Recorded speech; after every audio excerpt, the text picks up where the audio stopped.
തീർച്ചയായും പാണ്ഡവർ ചരിത്രത്തിലെ യഥാർത്ഥ കഥാപാത്രങ്ങളാണോ എന്നത് വളരെ രസകരമായ ഒരു ചോദ്യമാണ്, കാരണം അത് പുരാണങ്ങളുടെയും ചരിത്രത്തിന്റെയും പുരാവസ്തുശാസ്ത്രത്തിന്റെയും അതിർത്തിയിലാണ്. മഹാഭാരതത്തിന്റെ ഇതിഹാസകഥ ഇന്ത്യയിൽ നിന്നുള്ള രണ്ട് പുരാതന മഹത്തായ ഇതിഹാസങ്ങളിൽ ഒന്നായ രാമായണത്തോടൊപ്പം പാണ്ഡവരെയും അവരുടെ കസിന്മാരായ കൗരവരുമായുള്ള അവരുടെ ബഹുമുഖ യുദ്ധങ്ങളെക്കുറിച്ചും മഹത്തായ കുരുക്ഷേത്ര യുദ്ധത്തിൽ കലാശിക്കുന്നു.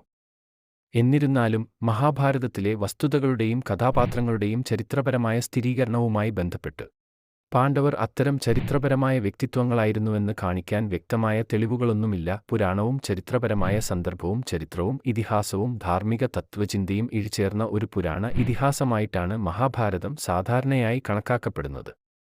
അത് ദൈവിക ഇടപെടലുകൾ, അമാനുഷിക ഘടകങ്ങൾ, ജീവനേക്കാൾ വലിയ കഥാപാത്രങ്ങൾ എന്നിവയാൽ നിറഞ്ഞിരിക്കുന്നു. ഇത് വെങ്കലയുഗത്തിന്റെ അവസാനത്തിലോ ഇരുമ്പ് യുഗത്തിലോ എവിടെയെങ്കിലും സംഭവിച്ചതാകാം, ബിസി 1000 മുതൽ 500 വരെയുള്ള കാലഘട്ടത്തിലോ അല്ലെങ്കിൽ ഈ കഥയുടെ ഇതിഹാസ കാലങ്ങളുമായി പൊതുവെ മാപ്പ് ചെയ്യാൻ കരുതുന്ന കാലഘട്ടത്തിലോ. പുരാവസ്തു തെളിവുകൾ പാണ്ഡവരുടെ യഥാർത്ഥ അസ്തിത്വത്തിനോ കുരുക്ഷേത്ര യുദ്ധത്തിനോ ഉറപ്പുനൽകുന്ന നേരിട്ടുള്ള പുരാവസ്തു തെളിവുകളൊന്നുമില്ല. മഹാഭാരതത്തിൽ പരാമർശിച്ചിരിക്കുന്ന ചില സ്ഥലങ്ങൾ യഥാർത്ഥ സ്വഭാവമുള്ളതായി പണ്ഡിതന്മാരും പുരാവസ്തു ഗവേഷകരും അംഗീകരിച്ചിട്ടുണ്ട്. മഹാഭാരത യുദ്ധത്തിന്റെ യുദ്ധഭൂമി ഇന്നത്തെ ഇന്ത്യയിലെ ഹരിയാനയിലെ ഒരു യഥാർത്ഥ സ്ഥലമാണ്. ഈ പ്രദേശം ഇപ്പോഴും ചരിത്രപരവും മതപരവുമായ പ്രാധാന്യത്തിന് പേരുകേട്ടതാണ്. ഹസ്തിനപുരയിലെ ഖനനങ്ങൾ പുരാതന വാസസ്ഥലങ്ങളുടെ തെളിവുകൾ വെളിപ്പെടുത്തിയിട്ടുണ്ട്. ഈ വാസസ്ഥലങ്ങൾ മഹാഭാരത കാലേഖയുമായി നേരിട്ട് യോജിക്കുന്നുണ്ടോ എന്ന് വ്യക്തമല്ല. മഹാഭാരതം പുരാണങ്ങളുടെ ഒരു കൃതിയായി കാണപ്പെടുമ്പോൾ പുരാതന കാലം മുതലുള്ള യഥാർത്ഥ രാഷ്ട്രീയ അല്ലെങ്കിൽ ഗോത്രസംഘർഷങ്ങളുടെ ഓർമ്മപ്പെടുത്തലിനെ പ്രതിനിധീകരിക്കാൻ സാധ്യതയുണ്ട്. ഇതിഹാസം ചരിത്രപരമായ യുദ്ധത്തെ അടിസ്ഥാനമാക്കിയുള്ളതാണെന്ന് പല ചരിത്രകാരന്മാരും വിശ്വസിക്കുന്നു. ഒരുപക്ഷേ കുരുവംശവും പാണ്ഡവരും കൗരവരും മറ്റ് അയൽ ഗോത്രങ്ങളും പോലുള്ള വിവിധ ഇന്തോ ആര്യൻ ഗോത്രങ്ങൾ അല്ലെങ്കിൽ പ്രദേശത്തിന്റെ നിയന്ത്രണത്തിനായി മത്സരിക്കുന്ന വംശങ്ങൾ തമ്മിലുള്ളതാണ്. പേരുകളും സംഭവങ്ങളും നൂറ്റാണ്ടുകളായി പെരുപ്പിച്ചുകാട്ടാമായിരുന്നു.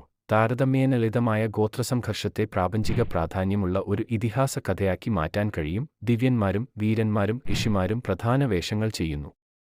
സിംബോളിസവും അലെഗറിയും മഹാഭാരതത്തിലെ കഥാപാത്രങ്ങളും സംഭവങ്ങളും പ്രതീകാത്മകമായും സാങ്കൽപ്പികമായും മനസ്സിലാക്കാം. ആഴത്തിലുള്ള ദാർശനികവും ആത്മീയവുമായ ആശയങ്ങളെ പ്രതിനിധീകരിക്കുന്നു. പാണ്ഡവരെ ധർമ്മം മുതലായ സദ്ഗുണങ്ങളുടെ പ്രതിനിധാനങ്ങളായും കൗരവർ അധർമ്മത്തിന്റെ മൂർത്തീഭാവമായും കാണാം. കുരുക്ഷേത്രയുദ്ധം തന്നെ മനുഷ്യാത്മാവിനുള്ളിലെ നന്മയും തിന്മയും ശരിയും തെറ്റും തമ്മിലുള്ള ശാശ്വത പോരാട്ടത്തെ പ്രതീകപ്പെടുത്തും. അവ ഇതിഹാസത്തിന്റെ ചില ചരിത്രപരമായ അടിത്തറയെക്കുറിച്ച് സൂചന നൽകിയേക്കാം. ഇതിഹാസത്തിലെ കഥാപാത്രങ്ങൾ ഒരു പങ്കുവയ്ക്കപ്പെട്ട സാംസ്കാരിക പൈതൃകത്തിന്റെ ഭാഗമായി ഉയർന്നുവരുന്നത് കഥകൾക്ക് പിന്നിൽ സത്യത്തിന്റെ ചില ഘടകങ്ങൾ ഉണ്ടെന്ന് സൂചിപ്പിക്കുന്നു. അവർ പുരാണങ്ങളിൽ വസ്ത്രം ധരിച്ചിട്ടുണ്ടെങ്കിലും യഥാർത്ഥമായിരുന്നോ എന്ന ചോദ്യത്തിന് നിശ്ചയമായും ഉത്തരം ലഭിച്ചിട്ടില്ല. പാണ്ഡവരെ ചരിത്രപുരുഷന്മാരായി തെളിയിക്കാൻ കൃത്യമായ തെളിവുകളൊന്നും ഇല്ലെങ്കിലും മഹാഭാരതം യഥാർത്ഥ സംഭവങ്ങളിൽ വേരൂന്നിയതും കാലക്രമേണ അലങ്കരിക്കപ്പെട്ടതും പുരാണവൽക്കരിക്കപ്പെട്ടതും ആയിരിക്കാം.